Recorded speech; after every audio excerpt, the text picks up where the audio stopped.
Avant de vous parler du contenu même de la nouvelle charte, de nos intentions politiques, de nos engagements et des actions que nous avons projetées, il me semble important de vous informer de la méthode que nous avons mise en œuvre pour sa rédaction. La révision de notre charte a été menée à travers une démarche de concertation qui a réuni des habitantes et des habitants de toute la ville, des représentants des conseils de quartier, des conseils citoyens, des comités consultatifs et des acteurs associatifs. En mars dernier, un comité de suivi d'une trentaine de membres, représentatifs de ces acteurs, a été constitué sous la présidence de Madame la maire pour préparer cette nouvelle étape de la fabrique citoyenne. Le rôle de ce comité de suivi, qui s'est réuni à 4 reprises, a été de convenir des grands objectifs à prendre en compte dans notre nouvelle charte et de la méthode à mettre en œuvre pour associer, de manière la plus inclusive possible, les habitantes et les habitants dans leur diversité. Pour rappel, au printemps dernier, nos méthodes participatives ont été fortement contraintes par le contexte sanitaire. Nous avons dû faire preuve d'adaptation en utilisant un grand nombre de canaux, de méthodes et d'outils différents, et notamment l'outil numérique. Ainsi, plusieurs ateliers tout publics ont été mis en place courant juin sur 5 thématiques couvrant l'ensemble du spectre de la future charte: le budget participatif, les nouveaux outils et les nouvelles méthodes, les conseils de quartier, la formation des citoyens, la communication de proximité. À peu près 80 personnes différentes ont participé à ces différents ateliers. Par ailleurs, un dispositif de porteurs de parole a été organisé pour aller à la rencontre des habitants dans les quartiers et les interroger sur les enjeux de la participation citoyenne. 20 volontaires, issus des volontaires solidaires, ont été formés pour animer ces actions grand public. Nous avons également réalisé un questionnaire diffusé auprès d'élus du conseil municipal et une enquête adressée aux membres des conseils de quartier. 221 personnes ont répondu à cette enquête. Une rencontre avec les coprésidents des conseils de quartier a complété notre dispositif participatif. En parallèle, nous travaillons avec un cabinet externe spécialisé sur les questions de participation citoyenne pour évaluer notre budget participatif et toujours l'améliorer. Il me semble aussi important de vous signaler que nous avons été accompagnés par un prestataire externe pour élaborer et animer la démarche, ainsi qu'une facilitatrice graphique. Je tiens à les saluer pour leur professionnalisme et la qualité de leur accompagnement. Grâce à l'ensemble de ces actions, nous avons capitalisé un grand nombre de contenus sous forme de constats, d'attentes et de recommandations qui nous ont permis d'élaborer des propositions d'évolution de la charte qui ont servi de support aux habitantes et aux habitants lors de la journée hackathon du 11 septembre dernier. Cette journée hackathon a constitué le point d'orgue de la démarche. Elle était ouverte à l'ensemble des participants des ateliers et du comité de suivi et a mobilisé une trentaine de volontaires pendant 9 heures. Par des exercices d'écriture itérative, le hackathon a permis de rédiger collectivement la proposition de charte rennaise de la démocratie locale et de la participation citoyenne. Après ce focus sur la méthode, il me semble important de vous parler de la finalité de notre action, des grands objectifs que nous cherchons à atteindre par cette charte renouvelée et qui furent aussi les fils conducteurs de notre réflexion collective. Notre volonté politique est de construire un fonctionnement municipal plus horizontal, d'une part en favorisant la participation du plus grand nombre, et notamment des habitantes et des habitants les plus éloignés de la prise de décision. Nous souhaitons notamment aller chercher les Rennaises et les Rennais qui ne se sentiraient pas légitimes pour participer à ce débat public, et notamment les plus jeunes, par des méthodes, des outils et des instances renouvelées. L'enjeu est aussi, bien entendu, de redonner le goût de l'engagement public, de contribuer à lutter contre la défiance envers les institutions. Notre souhait est également de développer, en partenariat avec le monde associatif notamment, la capacité d'agir des Rennaises et des Rennais en favorisant le développement d'une culture de la participation. Nous pensons que nous pourrons atteindre cet objectif en utilisant les méthodes de l'éducation populaire et en travaillant à une montée en compétence des Rennaises et des Rennais par la formation dans tous les domaines qui ont attrait à l'exercice de sa citoyenneté. Enfin, le troisième grand objectif, qui est complémentaire aux 2 premiers, est de faire en sorte que nos politiques publiques répondent toujours mieux aux attentes des Rennaises et des Rennais en prenant davantage en compte l'expertise d'usage. Nous pensons pouvoir atteindre cet objectif en systématisant, pour l'ensemble de nos politiques publiques et le plus en amont possible, la participation citoyenne. La quantité n'est pas tout. C'est pourquoi nous porterons un regard aiguisé et critique sur l'ensemble des démarches de concertation que nous pourrons mettre en œuvre. À cet égard, le nouvel Observatoire de la participation citoyenne jouera un rôle central dans la conception, le suivi et l'évaluation de nos méthodes. Pour atteindre ces objectifs, nous ne partons bien entendu pas de rien. La Fabrique citoyenne, initiée par les Assises de la démocratie locale en 2015, a déjà permis, lors du mandat précédent, d'élargir et de renforcer la participation des Rennaises et des Rennais sur de nombreux sujets.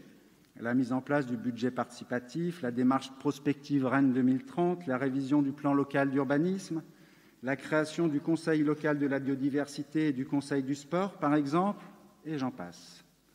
Les travaux menés en début de mandat sur la 5G, le livre blanc de la sécurité et la tranquillité publique, les jurys citoyens, Parking Vilaine et Charte Construction et Citoyenneté, nous ont également permis d'expérimenter de nouvelles formes de participation qui ont inspiré l'acte 2 de la Fabrique citoyenne. La Charte rennaise de la démocratie locale et de la participation citoyenne et la Fabrique citoyenne encouragent donc l'engagement des Rennaises et des Rennais. Elle concrétise le fait que la ville veille au respect d'une éthique, d'une culture et d'une pratique de la participation. Cette ambition se matérialise en 5 grands principes fondateurs: l'éthique, la transparence, l'égalité, le respect et l'amélioration continue. La Charte rennaise de la démocratie locale et de la participation citoyenne et les modalités de participation ne sont pas figées et ont vocation à progresser. Elles s'intègrent dans un processus souple d'amélioration continue. La ville s'engage à tenir compte des enseignements des démarches conduites et à proposer des ajustements en s'appuyant notamment sur le nouvel Observatoire de la participation citoyenne. La Charte s'appuie toujours sur 4 niveaux de participation qui peuvent être concomitants et complémentaires lors des démarches de concertation: l'information, la consultation, la concertation, la co-construction.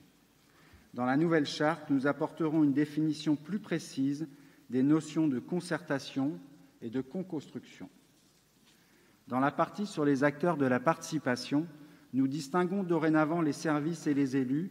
Pour ce qui est de l'acteur institutionnel ville, nous positionnons les associations et les autres institutions et acteurs économiques comme des acteurs ressources du territoire. La nouvelle Charte, dans sa seconde partie, formalise 5 engagements que nous prenons vis-à-vis des Rennaises et des Rennais. Le premier des engagements est de simplifier, rendre lisibles et coordonner les démarches de participation. La démultiplication des démarches de participation lors du mandat précédent a permis d'élargir l'association des citoyennes et des citoyens aux décisions prises par la collectivité. L'accès à ces nombreuses démarches doit rester pour toutes et toutes compréhensible, simple et facile d'accès. La ville veillera donc à articuler les différentes instances de participation en lien avec la métropole, faire évoluer le site de la Fabrique citoyenne, favoriser la transparence et l'accessibilité des démarches, coordonner les démarches de concertation sur des grands projets. De leur côté, les conseils de quartier s'organiseront pour prioriser, planifier les démarches qui seront proposées en proximité. Le second engagement est de proposer des formations au service du parcours citoyen. La ville s'engage à encourager le parcours citoyen. Issu des réflexions de l'acte 2 de la Fabrique citoyenne, ce parcours correspond à l'ensemble des démarches proposées en termes de formation pour développer la capacité des citoyennes et des citoyens de passer d'une démarche de participation à une autre, d'acquérir tout au long de la vie les connaissances et savoir-faire nécessaires pour lui permettre d'exercer de manière éclairée sa citoyenneté. Il s'inscrit pleinement dans les principes de l'éducation populaire. La ville s'engage à faire œuvre de pédagogie dans toutes les démarches de participation, mais aussi à encourager la formation des habitants par les habitants. Le troisième engagement est de proposer des méthodes diversifiées et innovantes. L'ambition de la charte est de poursuivre le changement culturel dans la relation ville-citoyen et de renouveler les méthodes de l'action publique.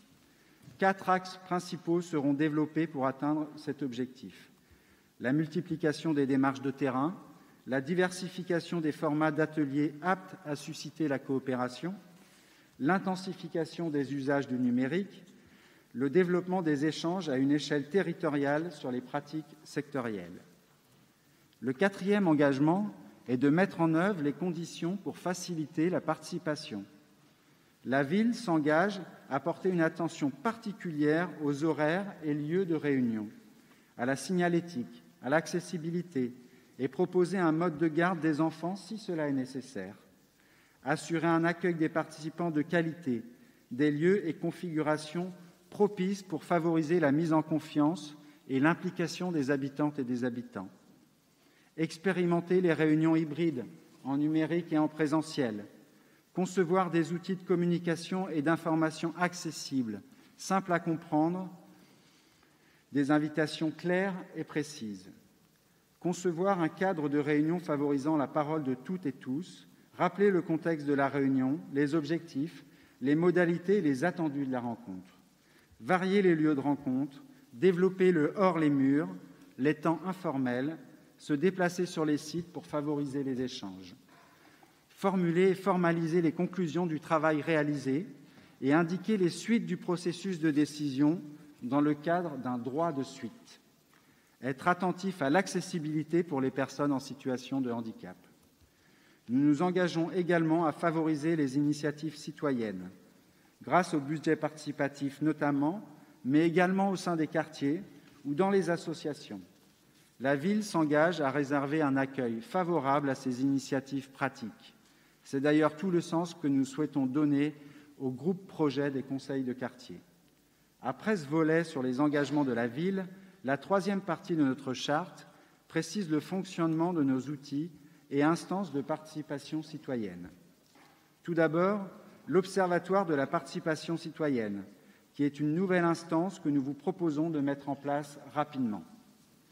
Comme je vous le disais précédemment, l'objectif de l'Observatoire est de contribuer à l'amélioration continue des démarches de participation rennaise.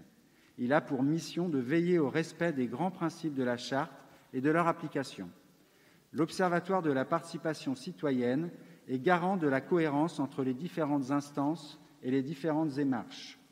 L'Observatoire de la participation citoyenne présentera chaque année au Conseil municipal un rapport qui rend compte de ses évaluations, formule ses observations et ses préconisations. Il réunira une vingtaine de personnes engagées dans les instances de participation et des acteurs associatifs. Les conseils de quartier. Ils ont fait l'objet de nombreuses critiques sur leur fonctionnement de la part des Rennaises et des Rennais lors de la démarche de révision. Mais ils et elles ont également montré un fort attachement à cette instance. Nous proposons donc de modifier substantiellement leur organisation. Nous réaffirmons que les conseils de quartier constituent toujours le maillon essentiel de la démocratie de proximité. Ce sont dorénavant des instances ouvertes à toutes et tous, à tous les résidents et les acteurs du quartier. Les conseils de quartier peuvent s'autosaisir des sujets intéressant le quartier et peuvent aussi être saisis par Madame la maire sur des sujets intéressant l'ensemble de la ville. Le conseil de quartier est systématiquement informé et consulté sur tout projet et toute problématique impactant le cadre de vie du quartier. Le conseil de quartier peut définir des projets, les co-construire ou les accompagner. Il évalue et rend compte aux habitants. Notre souhait est que des groupes projets autonomes, dans l'esprit de l'éducation populaire, puissent être mis en place dans les conseils de quartier. Les conseils de quartier émettent des avis à destination de la ville ou de la métropole, qui sont transmis au conseil municipal. Ils bénéficient, vis-à-vis de ces avis, d'un droit de suite, à savoir l'engagement de la ville de dire ce qu'elle retient des propositions des habitantes et des habitants. Sur la base des préconisations issues des concertations, la collectivité s'engage à rendre compte systématiquement de ces arbitrages via une réponse motivée. La ville continuera de faciliter la mise en œuvre des projets du Conseil de quartier avec des crédits de fonctionnement et d'investissement pour soutenir des projets ou initiatives à l'échelle du quartier. Des co-animateurs habitants par secteur de quartier sont institués, de 2 à 4 par conseil de quartier. Ils sont désignés par les membres du conseil de quartier eux-mêmes. L'élu de quartier est également co-animateur ou co-animatrice du conseil de quartier. Il ou elle participe à son animation au même titre que les co-animateurs habitants et y représente la municipalité. L'élu de quartier veillera au sein de la ville à la prise en compte des expressions et des avis formulés par le conseil de quartier. Le groupe des co-animateurs du conseil de quartier est chargé de coordonner et de prioriser les travaux des groupes projets et sujets à l'ordre du jour du conseil de quartier. Dans les quartiers prioritaires, les conseils de quartier accueilleront un représentant du conseil citoyen. La charte préconise que le renouvellement et la diversification des conseils de quartier est opéré par des campagnes de communication et des démarches d'aller vers, qui sont mises en place régulièrement. Un tirage au sort régulier est organisé pour contribuer à la diversité de ses membres. Un guide de la participation citoyenne et des outils de communication dédiés au conseil de quartier seront également élaborés. Enfin, le futur site Internet de la Fabrique citoyenne devra permettre d'offrir plus de transparence et de lisibilité aux travaux des conseils de quartier. Il pourra permettre des concertations actives numériques sur les grands sujets de la vie du quartier. Une boîte à idées numérique invitera les habitantes et les habitants à enrichir les travaux du conseil de quartier.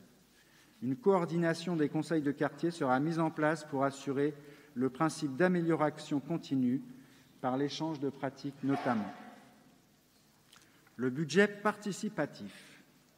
Depuis 2015, la ville de Rennes a organisé 5 saisons du budget participatif, qui ont connu un succès croissant auprès des Rennaises et des Rennais. La ville a largement participé à l'essor de cette démarche, dont les principes et la méthode ont été repris dans de nombreuses villes de France. Le budget participatif permet l'émergence d'idées et de projets à l'échelle de chaque quartier et de la ville. Une attention particulière sera portée aux quartiers prioritaires de la politique de la ville. Afin de prendre en compte les enjeux d'éducation à la citoyenneté et d'une ville à hauteur d'enfants, un budget participatif des enfants des écoles rennaises sera expérimenté. Il permettra aux enfants de proposer et de voter pour leurs propres projets. Le budget participatif concerne toutes les compétences et les politiques publiques de la ville de Rennes. Le budget d'investissement alloué au budget participatif, général et enfants, s'élève à 3,5 millions d'euros par an. La ville de Rennes s'engage à confier le suivi du dispositif à un comité de suivi renouvelé, à revoir son règlement du budget participatif pour préciser son fonctionnement et veiller à sa visibilité, sa lisibilité, son accessibilité et sa compréhension par tous les publics. La ville s'engage à favoriser l'émergence d'idées, la co-construction et le dépôt de projets en apportant l'information, les conseils et le soutien nécessaires, en partenariat avec les acteurs ressources du territoire, à favoriser les liens entre les porteurs de projets, les acteurs et les habitants du quartier, à améliorer la visibilité et l'évaluation des projets aboutis du budget participatif et valoriser les acteurs, à encourager le partage d'expériences entre les anciens et les nouveaux porteurs de projets. L'interpellation citoyenne est le troisième volet présent dans la boîte à outils démocratique que constitue la Charte de la démocratie locale et de la participation citoyenne. L'interpellation citoyenne est l'obligation que la ville se donne de répondre à des demandes des habitantes et des habitants. Cela va de la possibilité de poser une question au conseil municipal et d'obtenir une réponse du conseil municipal, de mobiliser les moyens de la ville pour solliciter une expertise ou une contre-expertise sur un projet précis, jusqu'à des processus plus spécifiques de concertation, comme les votations. Les modalités d'interpellation citoyenne sont les mêmes que dans la précédente charte, mais très peu utilisées lors du précédent mandat. Il nous faudra faire un travail spécifique de communication sur ces possibilités offertes aux Rennaises et aux Rennais. Un nouveau chapitre de la charte est consacré aux concertations sur les grands projets et aux jurys citoyens. La ville s'engage à mettre en place des démarches de concertation lorsque les projets impactent les acteurs et les habitants. Elle informe l'ensemble des habitants sur les grands projets mis à la concertation en s'appuyant sur ces divers outils de communication et de mobilisation. Un avis et ou des contributions des participants sont systématiquement rendus publics lors des démarches de concertation. Dans un objectif de transparence, la ville rend compte des résultats de la démarche de participation dans le cadre du droit de suite. À l'occasion des démarches de concertation, notamment lors des jurys citoyens, un mandat de participation est établi. Il précise l'étendue des engagements de la municipalité envers les citoyens impliqués dans la démarche. Les membres des jurys citoyens sont indemnisés pour leur engagement. La ville accompagne également les chantiers participatifs pour réaliser concrètement des projets à l'initiative des habitants. La ville rend compte des actions mises en place au regard des concertations menées, principe de reddition des comptes, et à dialoguer avec les citoyens au moment des résultats de la démarche. Les citoyennes et les citoyens volontaires. Pour faciliter l'accès aux démarches de participation, un dispositif de citoyennes et de citoyens volontaires est créé. À partir de leur inscription, ces personnes seront invitées à s'engager dans des actions conduites à l'échelle de leur quartier ou de la ville, ponctuellement ou de façon plus pérenne. Les citoyennes et citoyens volontaires sont formés aux pratiques d'aller vers pour favoriser l'implication dans la vie citoyenne et inscrits dans un schéma de formation correspondant aux objectifs du parcours citoyen. Les comités consultatifs. La loi du 27 février 2002 relative à la démocratie de proximité permet aux communes de créer des comités consultatifs sur tout problème d'intérêt communal concernant tout ou partie du territoire de la commune. Sur proposition de Madame la maire, le conseil municipal en fixe la composition pour la durée du mandat en cours et désigne le président parmi les membres du conseil municipal. Ils réunissent élus, associations, professionnels, habitants et usagers afin de les associer à la définition et à la mise en œuvre d'actions relatives à une politique sectorielle. Chaque comité consultatif détermine ses propres modalités de fonctionnement. Une attention particulière sera portée à la place des habitants et des usagers au sein de ces instances. Il peut développer des actions et une réflexion à l'échelle d'un quartier en lien avec les instances de quartier. Les comités consultatifs travaillent en commun lorsque leurs thématiques se croisent. Ils produisent des avis et un rapport annuel qui sont portés à la connaissance des élus, du public et de l'Observatoire de la participation citoyenne. Les comités consultatifs ont un rôle d'information citoyenne dans leur domaine de compétences. Des représentants des conseils de quartier sont systématiquement invités au comité consultatif lorsque leur territoire est concerné par les travaux. J'en ai fini de la présentation des évolutions inscrites dans notre charte de la démocratie locale et de la participation citoyenne. Je précise donc les objectifs, les principes et les règles de fonctionnement qui vont s'appliquer à l'ensemble des membres de notre collectivité, aussi bien les services que les élus ou les habitantes et les habitants.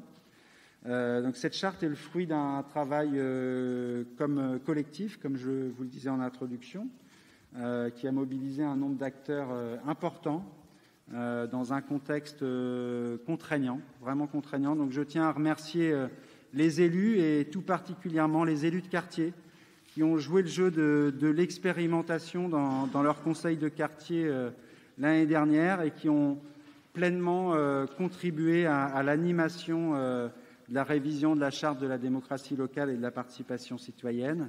Je remercie également les services et notamment les directions de quartier qui font un travail formidable au quotidien de dialogue avec les Rennaises et les Rennais.